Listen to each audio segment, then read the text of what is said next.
Hi again folks, how you all doing? So I subscribe to the Peter Spares YouTube channel and I saw the videos he did there recently on the X03 and X04 motor replacements that are now available from his website. I'll put links in the description below. Now I've had some success in the past replacing X03 motors with Type 7 motors using either the mounts that Hornby used on some locomotives or 3D printed ones. And not long ago, I tried out the ones for X04 motors available from Horns and Whistles Workshop, which seemed to work okay as well. However, when I saw these, I immediately wanted to try them because they really do look the business. Metal mounts, decent looking wee motor, available for both X03 and with a plastic worm and X04 with a brass worm. They really do look like the best solution to replacing old X03s and X04s to date that I've seen. They are only 3-pole motors, but they're still going to be, or I would at least expect them to be, much more efficient and a lot quieter than the original motor.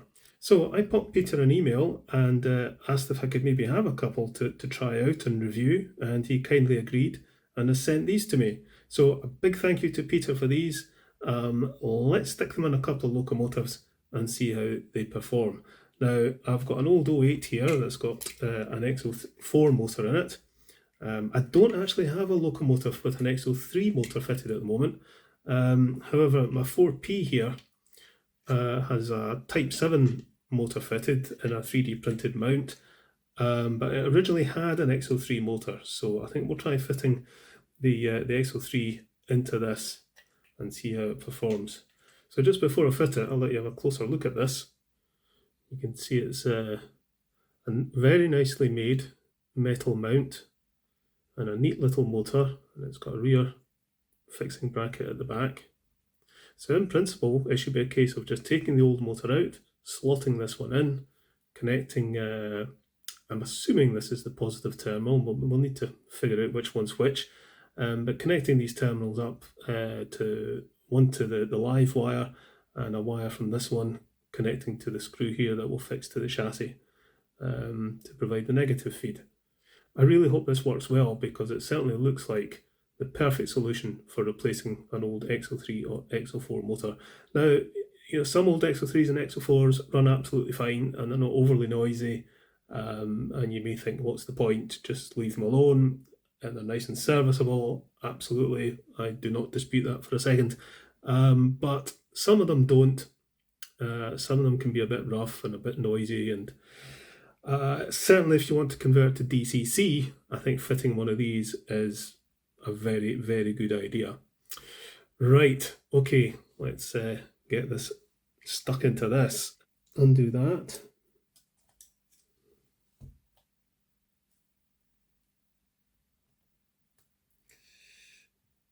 That should come out like so. And we can just take that out.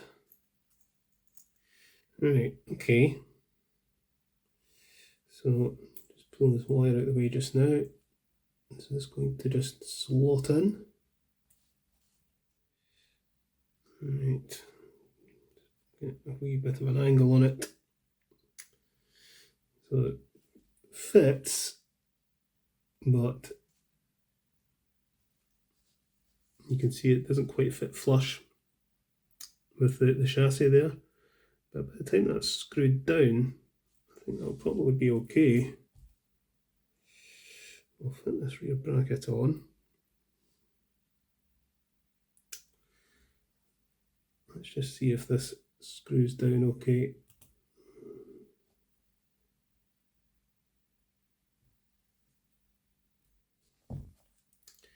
So it does. So basically, that's it fitted. I wouldn't say it's a perfect fit, but for this to be universal and fit all locomotives that take these motors, you would need different mounts. So if it needs a wee bit of a bend here and there, that's absolutely fine. And actually on the Peter Spares website, it does actually say that for some locomotives, and it lists them, that you might need to bend the base plate a little bit. But that's fine. But it was one of the problems with 3D printed or plastic mounts is you know, not being entirely a universal fit, it would sometimes be under a bit of strain and would crack. So that's why a metal one should be far better. Okay, I want to test this before I wire it up. So I'm just going to put this up in a couple of paint pots and we'll connect up some power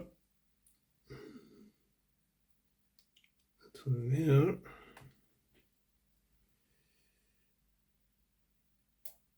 Connect that to there. And we'll apply the power slowly and see what happens.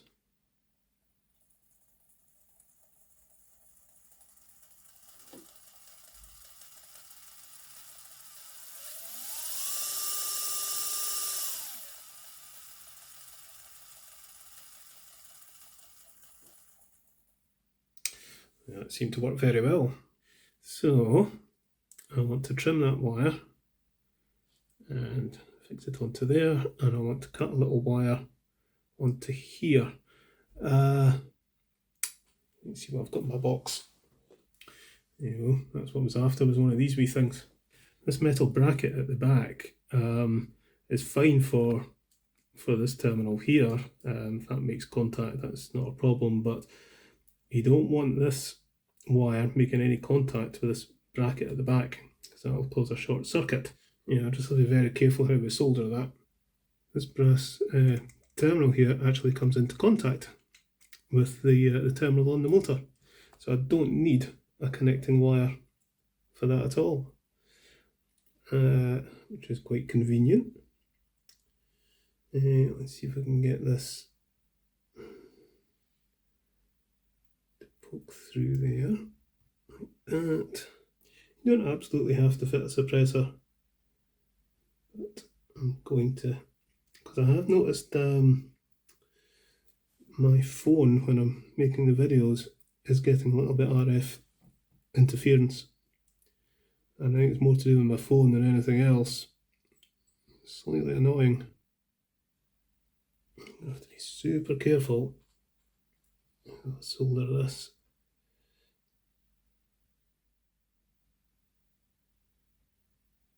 There we go. Is this going to go? Look at that. Pop this on the test track.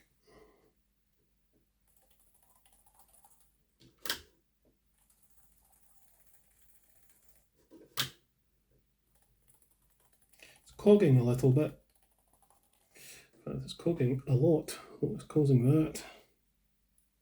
Okay, this is running fine, but it's got a wee bit of a kick, and it's making a bit of an odd noise. The plastic drive gear on this locomotive is chewed, so I think what I'm going to do is I'm going to get one of my other locomotives with an X04 motor and stick it into that and see how that works. Okay, so this is my old Triumph Class 2P, which still has an X04 motor in it. It's a pretty good one actually. It's not too noisy and runs pretty smoothly. It's a good example of, you know, how good they can be. It pulls about 300 milliamps. So let's stick the replacement motor in this. I think this is a much better subject. Should have picked this one off the bat. And with this one, all the connections are at the in front of the motor, not there. Comes out to there. Leave that there just now. How well does this fit? Yeah, that fits really, really well in there. Solder that again. Just make that solder in that contact. So, right.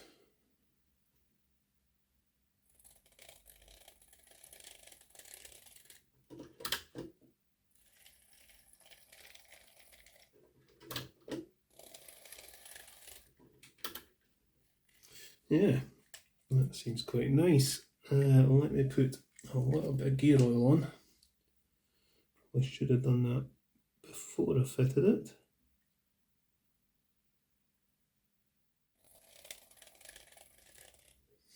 seems pretty good. Right, I'm going to fit the X03 version into the 4P here.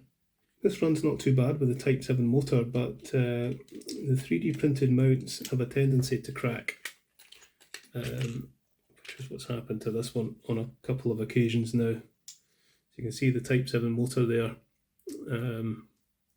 and yeah, you can see it's away. That's the mount's broken. So just as well that I'm doing this. So this should be a much better solution. So if we undo that one out, and that one. So let's see, how well is this going to fit?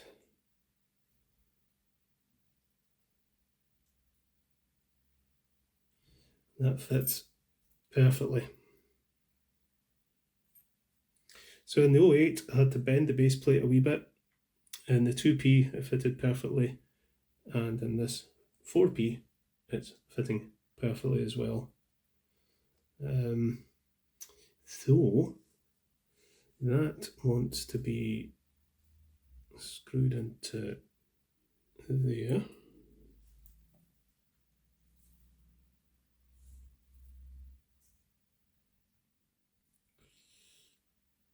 Blob of solder on there, and a little blob of solder.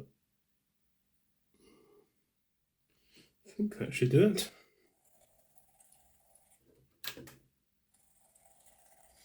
Nice. Okay, I'll put a little bit of grease on the gear.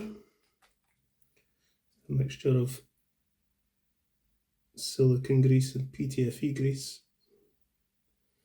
Nice plastic friendly stuff.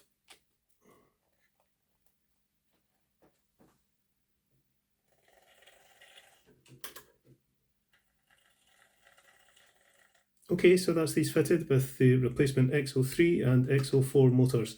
Let's go and stick them in the layout and see how they perform. Okay, so I ran both locomotives on the layout. The 2P runs absolutely perfectly. I'll show you it running shortly.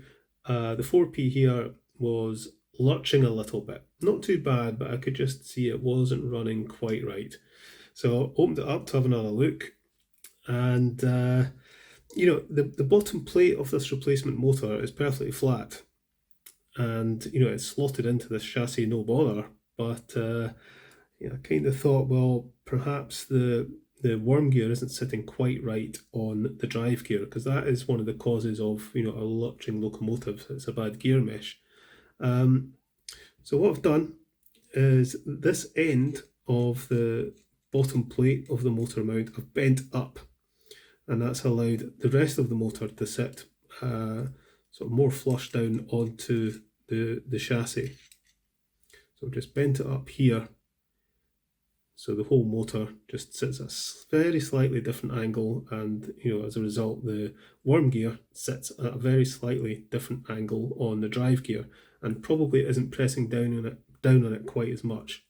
Now there is, you know, some information on the Peter Spares website about having to bend the bottom plate to get the best fit for some locomotives. So, you know, that's absolutely fine. As I say, you know, it'd be difficult to come up with an absolute universal fit, because there are subtle differences with some of these old locomotives. So a little bit of bending is absolutely fine. It's just as well they're made of metal and not plastic. Okay, that's the body fitted back on. Let's go and see if it runs smoothly now. Okay, so the 2P first.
Okay, now the 4P.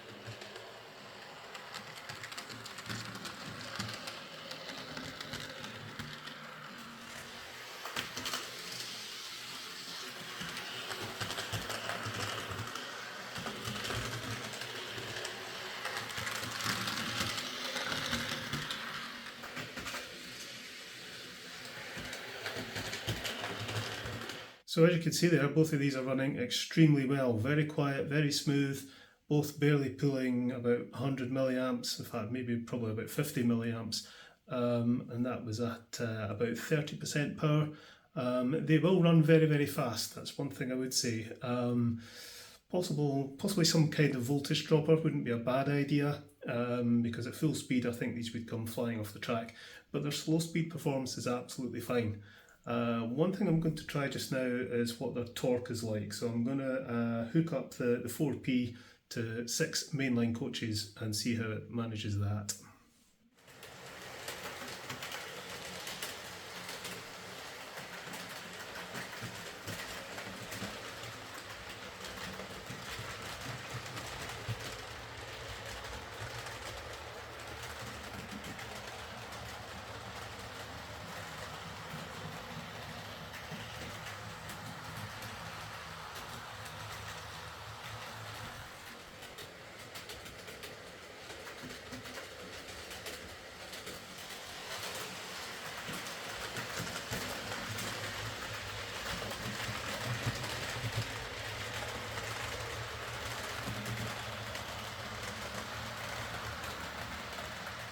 So absolutely no problems there, pulling 6 mainline coaches.